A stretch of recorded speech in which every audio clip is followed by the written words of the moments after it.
Hoy queremos empezar dando nuestro sentido pésame a toda la familia por la pérdida del doctor Efrén Kayami, un gran amigo, un gran compañero, un gran jefe, pues quienes lo conocemos y lo conocíamos, pues sabemos la clase de persona que era el doctor Efrén Kayami. Bueno, el día de hoy tenemos un invitado especial, tenemos al pastor Hernán Arias, coordinador nacional de la lista 4, con quien trataremos un análisis político de la situación actual del país. Mi estimado Hernán, buenos días, bienvenido. Buenos días, mi distinguido periodista, y mucho gusto a través de su medio poder llegar a todo lo que es la provincia de Chimborazo y hasta donde alcanzan estas ondas de comunicación. Gracias por aceptar la entrevista, mi estimado pastor. ¿Cómo ve usted o cómo analiza la situación actual que atraviesa el país en este momento, que vamos ya o que estamos en este proceso electoral para el 2021? Bueno, creo que es ya de entendimiento de todos, es sumamente crítico. Crítico el tema de nuestro país, tanto en la parte económica, en la parte educativa, en la parte moral. El Ecuador necesita un cambio.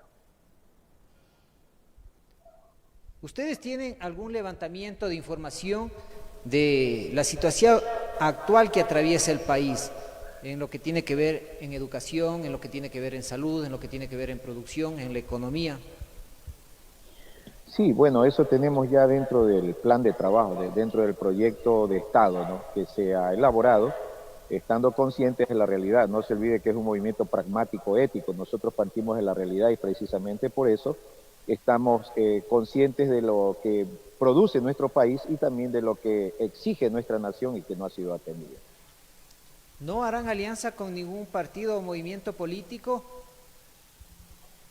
Mm, No hemos pensado en hacerlo, puesto que nosotros, en vista de que somos pragmático, ético, dentro de la ética, somos un país inclusivo, sin discriminación, pero también somos un país somos un movimiento que se rige en base a los principios establecidos dentro de los valores, dentro de la cultura, dentro de la familia, dentro de la vida. ¿Cómo está la estructura en las 24 provincias? ¿Van con candidatos propios? ¿Cuántos candidatos tienen en las diferentes provincias? Bueno, nosotros tenemos en todo lo que es la sierra y la costa. En la parte del oriente tenemos acuerdos con listas independientes, ¿no?, de las provincias que tienen sus candidatos y los cuales apoyan al doctor Yerson Almeida a la presidencia de la República. ¿Quiénes encabezan los candidatos que cabezan como para presidente, vicepresidente y asambleístas nacionales, mi estimado pastor? Bueno, para presidente tenemos al doctor en Economía y Derecho Internacional, el doctor Yerson Almeida, y también a la distinguida Marta Villasís, ¿no? Ellos son, Villafuerte, perdón, ellos son el candidatos como presidente y vicepresidente, y Rocío Juca como para primera asambleísta nacional. En la provincia de Chimborazo, ¿tienen ustedes candidato propio? Efectivamente, en la provincia de Chimborazo también tenemos candidatos como en Tungurahua, en Pichincha, en todas las provincias casi, con excepción de dos. A ver, tenemos también en Azuay, ¿sí?, en Loja, donde no tenemos es en Cañar. Bueno, Gerson Almeida, una persona de 46 años de edad, con una visión económica política de derecha. Esa es la tendencia que ustedes manejarán en esta campaña política, estimado No, pastor. no, no, ni de derecha ni de izquierda. Nosotros no estamos con estos modelos políticos, puesto que ya han caducado, y tampoco descartamos en los puntos muy necesarios de parte de los dos movimientos políticos, ¿no?, en cuanto a lo que tenga que ver con planteamiento de economía y de educación. Lo que sea práctico, lo que sea real, lo que sea viable dentro de la ciudadanía ecuatoriana, no vamos a partir desde un sectarismo, sino desde una forma de solucionar los problemas. Ustedes se consideran entonces prácticamente que son de centro, Ni de centro. ni de centro. O sea, nosotros tenemos un proyecto político basado en la realidad de nuestra nación. Y cuando hablamos de un proyecto político basado en la realidad de nuestra nación, prácticamente estamos haciendo un diseño. No traemos modelos políticos que han entrado al Ecuador, en los cuales han generado pues discordias y no se han manejado los proyectos en base a la realidad de nuestra nación, sino en base a sus modelos que han traído de otros países como derecha, de izquierda o de centro. Nuestro proyecto es totalmente nacionalista, basado en la realidad que vive nuestra nación para darle solución a los problemas. ¿Cómo combatir la corrupción y el narcotráfico? Primeramente tenemos que despolitizar lo que tiene que ver el Poder Judicial, porque usted sabe que desde el Poder Judicial se ha permitido toda clase de irregularidad que ha llevado a vivir un país donde no se transparenta las cosas que deben juzgarse basado al derecho y a la realidad. Hay de aquel que a lo bueno le llama malo y a lo malo le llama bueno. No podemos nosotros, dentro del carácter ético, permitir ninguna clase de corrupción. Precisamente por eso es necesario trabajar con comisiones a nivel de cada provincia para que nos ayuden a ver la parte diáfana de lo que es el funcionamiento y la no diáfana de lo que es el funcionamiento de cada estructura del Estado ecuatoriano donde está establecido. ¿Cómo buscar empleo, cómo generar empleo para la gente más necesitada, para la gente más vulnerable en esta época de pandemia? Ahí estamos hablando precisamente de sobredimensionar lo que es lo que llamamos nosotros la productividad. La productividad es darle el curso correcto a la producción, y darle el curso correcto a la producción es precisamente haciendo que las cosas se manejen bien. También nosotros tenemos que hablar sobre el valor agregado que debemos dar a la productividad, también abrir más espacio de producción dentro de los sectores que corresponde a la parte agrícola, a la parte microempresarial y a la parte industrial o empresarial. ¿Cómo podemos industrializar el país en esta época de pandemia? Porque realmente esto es un punto importante a tratar para tratar de salir de la situación actual en la que se encuentra el Ecuador. Alguien lo dijo, la necesidad crea el medio, ¿no es cierto? Cuando nosotros descubrimos los espacios donde hay necesidad de cubrir muchos vacíos, hay que hacerlo. Y además usted sabe que en todo el mundo, así sea en época de pandemia, en todo el mundo siempre hay espacios donde demandan de lo que nosotros producimos en nuestro Ecuador. Y al generar eso, generamos también empleo. También hay que tomar en cuenta el tema del circulante colectivo. Cuando no hay una economía colectiva, cuando no hay un circulante colectivo, es porque algo está pasando dentro de algún sector de la patria, donde hay fuga de divisas, donde los recursos que deben estar en manos de los ciudadanos ecuatorianos se están yendo a otros países. Y a veces eso es por medio de industrializaciones o de empresas que no están concentradas estrictamente en la producción de nuestro Ecuador, donde la economía debe quedar aquí entre la ciudadanía, sino más bien de empresas que llevan su dinero a otros países. Nosotros tenemos, por ejemplo, el gran problema de la gran negociación que han hecho con la China, vendiéndole el oro, vendiéndole el petróleo, vendiéndole los espacios marítimos, lo cual ha reducido la economía de nuestra nación, puesto que esa captación de recursos que deberían tener los ciudadanos ecuatorianos se fugan a otros países. El día de ayer se eliminaron 4 movimientos políticos y con eso prácticamente algunos que estuvieron más arriba que otros en las encuestas quedan eliminados. ¿Cómo están ustedes en las encuestas, estimado pastor? Bueno, le cuento que hubo una empresa que hizo una tendencia presidenciable de los binomios, empezando primero la primera encuesta que hicieron de los presidenciables, y estuvieron allí el doctor Yerson Almeida a la punta, después estuvo el partido del señor Lazo, después del señor Álvaro Noboa. Hoy que hubo ya el binomio presidencial, esta encuestadora que no la pagó el doctor Yerson Almeida, sino creo, ¿no? Igual volvió a tirar un resultado donde el doctor Yerson Almeida con 36 votos, el correísmo con 22 votos y el señor Lazo con 14% de las encuestas que se hizo a nivel nacional. Eso está ahí evidenciado dentro de estas encuestadoras como Bushing, ¿no? ¿Qué hizo esta encuesta? ¿Desde cuándo ustedes empezarán a inscribir los candidatos? Recordemos que desde el día de mañana ya empieza la inscripción de candidatos hasta el 7 de octubre. Sí, desde mañana estaremos ingresando de acuerdo a lo que nos indique el CN, el Consejo Nacional Electoral. Daniel Noboa va de candidato a la Asamblea por la provincia de Santa Elena, eso está confirmado. Sí, claro, Daniel es de la lista 4 también, y él está como primer asambleísta en la provincia de Santa Elena.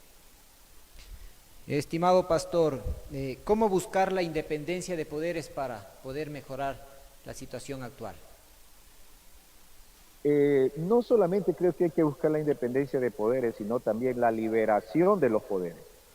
Y eso debemos hacerlo conjuntamente con la ciudadanía, porque una persona sola o con pocos acompañantes, de seguro que aquellos que tienen tomado el Ecuador van a levantarnos un montón de gente para crear nuevamente un estado vulnerable donde se puede expulsar al presidente de la República. Por eso vamos a pedir a la ciudadanía ecuatoriana que hagamos una muralla humana para poder trabajar y ejecutar los proyectos juntamente con ellos, porque sin ellos no podemos hacer nada, ya que la riqueza de nuestra nación pues siempre han estado administradas por grupos que ya ustedes los conocen a nivel nacional y que el pueblo ya no los quiere más. Necesitamos unirnos la ciudadanía ecuatoriana para liberar de una vez por todas las riquezas que tiene nuestra nación y manejarla con ética.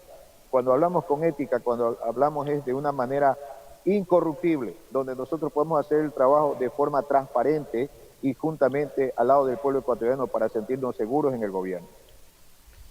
Bueno, está preocupante porque realmente 12 candidaturas del correísmo apegadas a la izquierda, una alianza como la de Creo y los Social Cristianos que también está sólida, y acá el sector indígena con Yacu Pérez que también está subiendo en las encuestas.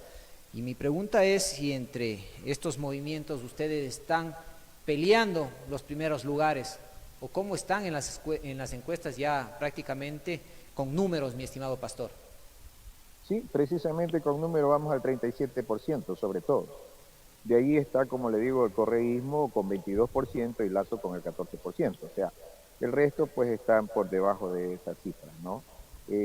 Bueno, la cuestión, una cosa es pues a través de la parte mediática y otra cosa es en un trabajo de encuesta en aquellos que están funcionando de hormiga a hormiga y sobre todo nosotros que tenemos gente en todo el país, en todas las provincias, puesto que somos gente de fe y creemos en la vida y creemos en la familia y esa gente que ha llenado las calles del país históricamente son la gente que están apoyando al doctor Yerson Almeida. Voces internas dicen que la lista 4 podría dar una sorpresa en los próximos días o en las próximas horas al tener una alianza. ¿Esto es verdad o se confirma que ya los candidatos van firmes a la presidencia y a la vicepresidencia?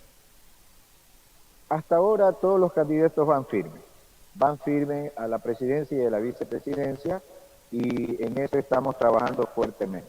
Tal vez, no lo confirmo, pueda darse alianza en lo que tiene que ver con candidatos para asambleístas, ¿no? De pronto hay alguna impugnación en algún candidato y puede entrar en alianza un movimiento con otro candidato que tenga la mano. ¿Ha existido diálogos tal vez con el abogado Álvaro Noboa? Bueno, por el hijo que está en el movimiento se ha conversado, pero no se ha concretado nada. El hijo, pues, por lógica, el padre lo va a apoyar, ¿no? Y su movimiento lo va a apoyar puesto que está en la lista 4 en su provincia. Más del resto del país no podemos dar una respuesta concreta. ¿Cómo erradicar el analfabetismo que existe en la zona centro del país? Bueno, yo creo que nosotros podemos hacer un trabajo muy minucioso desde las universidades, puesto que tenemos estudiantes en las universidades que podrían hacerlo como una conscripción civil, el trabajo de erradicación del analfabetismo y también haciendo uso de las organizaciones religiosas en el país, ¿no? Que trabajan mucho en la parte del voluntariado para que nos ayuden incluso a optimizar la economía de la inversión, trabajando con los sectores más vulnerables, que es donde está el analfabetismo. Ustedes trabajarán con las universidades y politécnicas de todo el Ecuador, me imagino. De todo el país, puesto que el Estado ecuatoriano hace una gran inversión de miles de millones de dólares en la educación y yo creo que eso debe ser retribuido a más de la parte intelectual, de la parte académica con la que ellos se preparan, también en la parte práctica, porque el Ecuador ya necesita entrar en acción. Todas las áreas donde el Estado hace su inversión, puesto que vivimos, nos entregarán una economía donde tenemos que hacerlo práctico, el asunto de la restauración, la reconstrucción nacional. Dentro del plan de trabajo, ¿ustedes tienen contemplado alguna ayuda, algún plan para las personas más vulnerables como son los niños y los ancianos? Es lo primero, porque creo que son personas que tienen todo su derecho, ya que la República del Ecuador produce sus recursos para todos y ellos deben estar primeros, puesto que son impotentes ante su necesidad y ante la realidad de la nación. El Estado desarrollará una política pública donde se pueda atender principalmente a ellos y haremos uso de las infraestructuras que existan en todo el país de las organizaciones religiosas, puesto que ellos nos apoyan. Estimado pastor, ¿cómo podemos mejorar en lo que tiene que ver a salud y educación? Actualmente, médicos impagos, docentes impagos, entonces es preocupante porque el país prácticamente se encuentra en crisis. Así es, lamentablemente el país está en crisis. Sabemos nosotros que el Ecuador no ha dejado de generar riqueza. Los que la administran son el problema, ¿no? Cómo se han desviado los recursos que podrían ser invertidos en la educación y en la salud. Bueno, yo creo que también es importante comenzar a desarrollar una política de prevención, tanto en la salud y también de optimizar la educación a nivel medio y al nivel superior. Involucrándolos a todos podemos generar una economía del país que redundaría en un capital que podría ayudar a aquellos que son profesionales de la materia. El precandidato Gerson Almeida empezará a visitar ya las provincias. ¿Desde qué fecha, desde qué día? Desde el tiempo, bueno, visitar para el diálogo es normal como todo movimiento político, pero en campaña política será el momento que el CNE ya autorice el lanzamiento de campaña. Muchos actores políticos ya lo están haciendo, ya lo han hecho, entonces nuestra inquietud era esa, si es que él ya visitará las provincias como Chimborazo, como Tungurahua, Cotopaxi, Bolívar, Pastaza, porque la gente Sí, está también preocupada. Sí, de hecho se reunirá porque están justamente todas las provincias del país queriendo tener reunión con él. Y sobre todo las organizaciones que son con sano juicio, organizaciones que han luchado permanentemente, transparentemente y honestamente en nuestra sociedad. Ese río humano quieren hablar con el doctor Gerson Almeida y estamos ya armando una agenda para conversar con estas organizaciones porque han perdido la credibilidad en los que anteriormente los gobernaban. ¿Ustedes creen que estarán en la segunda vuelta? Porque aquí en el Ecuador prácticamente habrá una segunda vuelta.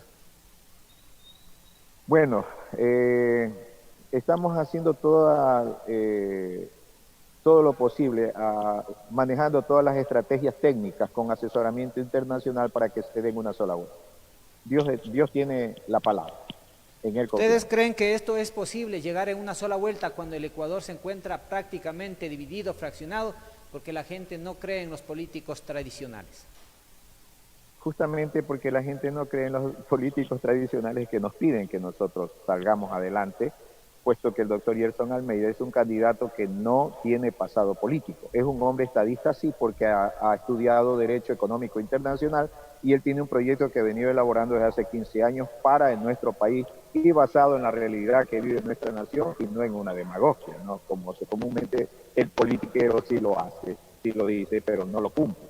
Entonces, una cosa es ser político. El político puede hacer lo posible para llegar al poder, pero cuando llega al poder no es un estadista, no sabe qué hacer. En cambio, este hombre es un estadista sin ser político. Entonces, yo creo que el proyecto, incluso la estrategia que estamos manejando, es de una manera muy culta y con altura, y tratamos de evitar lo que se llaman los regalitos de campaña, porque esto genera compromiso económico con lo cual no queremos llegar. Y así hemos partido desde el comienzo, hacer las cosas bien. Quiero agradecer, estimado pastor Hernán Arias, por compartir, por dialogar con nosotros y por hacernos enterar todas las propuestas que tiene Gerson Almeida en caso de llegar a la presidencia. El mensaje final para todos quienes escuchan este medio de comunicación. El mensaje final para todos los oyentes y videntes de este medio, a través de usted, mi distinguido periodista, es que ya no hay tiempo de jugar. Todas las riquezas que ustedes les ofrezcan a través de campañas le van a decir a gritos del dinero que se han llevado del Estado y el dinero que van a recuperar en el Estado. Nosotros haremos una campaña totalmente intelectual, espiritual, una campaña donde la parte social debe identificarse con la riqueza de nuestra nación como heredero legítimo. Un abrazo y vamos por la vida con el doctor Yerson Almeida, y gracias, mi distinguido periodista. Quiero agradecerle por la entrevista y sin duda tenemos que ser fuertes, tener mano dura para combatir la corrupción y el narcotráfico que se encuentran enquistados aquí en el país. Si Dios y la Virgen lo permite, el día de mañana volveremos. Buenos días, con permiso. Bendiciones. Amén.